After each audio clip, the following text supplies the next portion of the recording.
नीलेश दायमा कक्षा 12वीं के लिए हिंदी में वितान का पहला पाठ सिल्वर वेडिंग पढ़ाने जा रही हूँ। सिल्वर वेडिंग क्या होता है? शादी की 25वीं सालगिरह का जो उत्सव मनाते हैं लोग, तो उसे हम सिल्वर वेडिंग कहते हैं। 25वीं सालगिरह, ये एक ऐसे व्यक्ति की कहानी है जिसका नाम है यशोधर बाबू। वो अपने विवाह की, उनके विवाह की 25वीं सालगिरह मनाते हैं। तो उस समय पर वो ये याद करते हैं कि पिछले समय में उनके साथ क्या व्यतीत हुआ, क्या घटित हुआ। जो बच्चे हैं, एक तो इसका सभी बच्चे स्क्रीनशॉट लेंगे और ये तथ्य आप अपनी पुस्तक से, आप अपने पाठ से दोहराएंगे और इन्हीं तथ्यों पर बार बार आप काम करेंगे।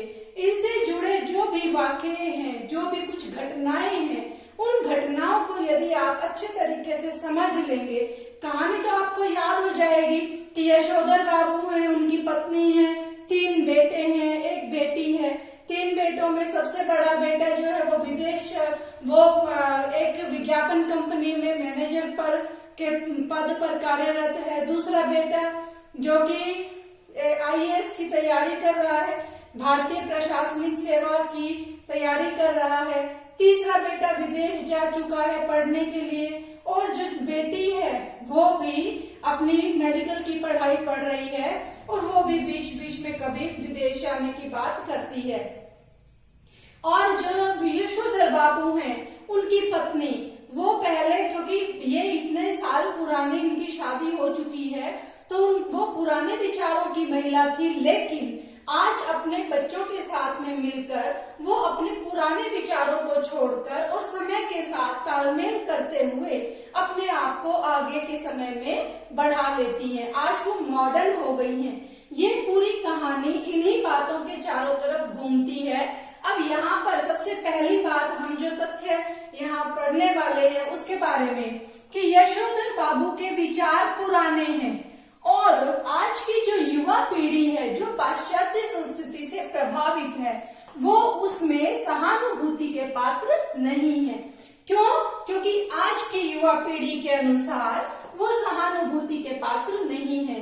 उन्हें अपने समय से आगे निकलकर आज के युवा वर्ग के साथ में तालमेल बनाना चाहिए था। लेकिन जो यशोधर बाबू हैं, वो अगला जो पॉइंट है हमारा, वो यशोधर बाबू जो हैं, वो नए की तरफ आकर्षित तो होते हैं। उनका बेटा घर में फ्रिज लाया, घर में गैस लेकर आया, वो उससे प्रभावित हैं, खुश हैं, लेकिन फिर भी उनका ये कहना है कि वो पुराने को नहीं छोड़ना चाहते। वो अपने जो पुराने विचार हैं उनको त्याग करना नहीं चाहते। आज के युग में यह सत्य भी है कि हमें नए की तरफ आकर्षित तो होना चाहिए, लेकिन जो पुराने तथ्य हैं उनको तथ्यों के आधारित मानना चाहिए।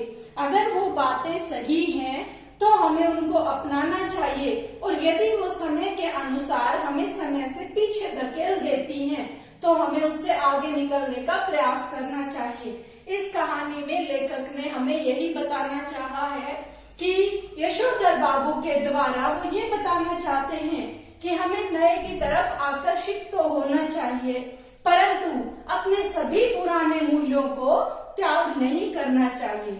अगला तथ्य है, उनमें और उनके बच्चों में पीढ़ी का अंतराल है, 2 पीढ़ियों का अंतराल है।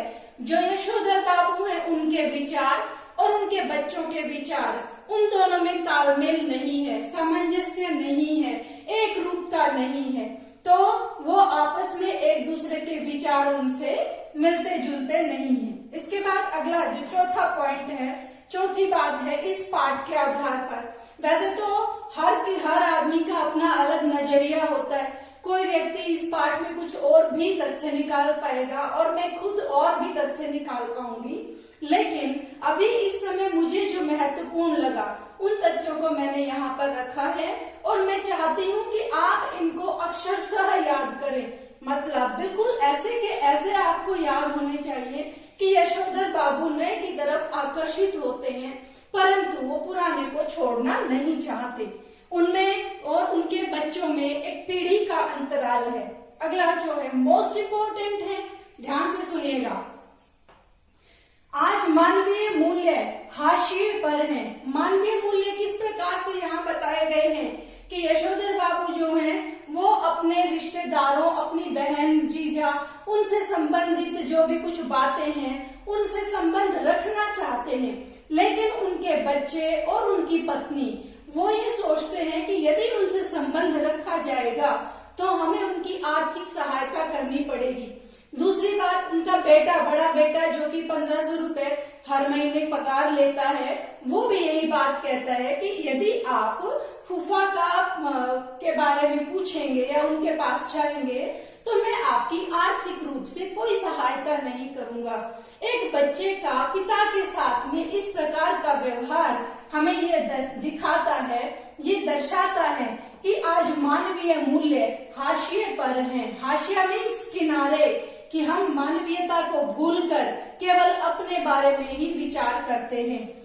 इसके बाद अगला पॉइंट है नेक्स्ट, इसमें युवा वर्ग पर पाश्चात्य का प्रभाव है। हमें जरूरी नहीं है कि सभी पाश्चात्य जो संस्कृति है वो गलत ही हो, लेकिन हमें दूसरे को अपनाने के साथ में अपने आप को नहीं भूलना चाहिए। इस कहानी के द्वारा लेखक ने यही दर्शाना चाहा है कि हम पाश्चात्य को तो अपनाएं, युवा वर्ग पर पाश्चात्य का प्रभाव है, परंतु उसको आप पूरी तरीके से रंग में उसके नहीं रंगना चाहिए। उस पर हम अंधा विश्वास ना करें, उसको हम सही ढंग से तथ्यों पर परखें। किसी भी बात को परख कर फिर उसके बारे में विचार करना चाहिए। लेकिन यहाँ बताया गया है कि युवा वर्ग पूरी तरह से अंधानुकरण करके पाश्चात्य पर आधारित है। और अंतिम और मुख्यतः जो बिंदु है इस पाठ का वो क्या है कि यशोधर जी कर्मठ, संवेदनशील, परंपरा को मानने वाले संस्कारी हैं। कर्मठ कैसे हैं? वो अपने ऑफिस में सही समय से जाते हैं, सही समय से वहां से बाहर निकलते हैं।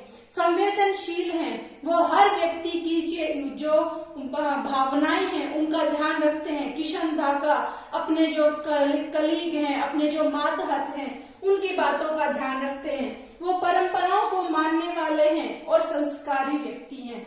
आप सभी इन बातों को अवश्य ध्यान में रखें। इसके अलावा जितनी बार आप पाठ को पढ़ेंगे उतनी बार आपको नए तथ्यों के बारे में पता चलेगा और ये सभी बातें आपके दिमाग में अच्छे तरीके से बैठ जाएंगी। आज के लिए इतना ही, मिलते हैं अगले वीडियो में। धन्यवाद।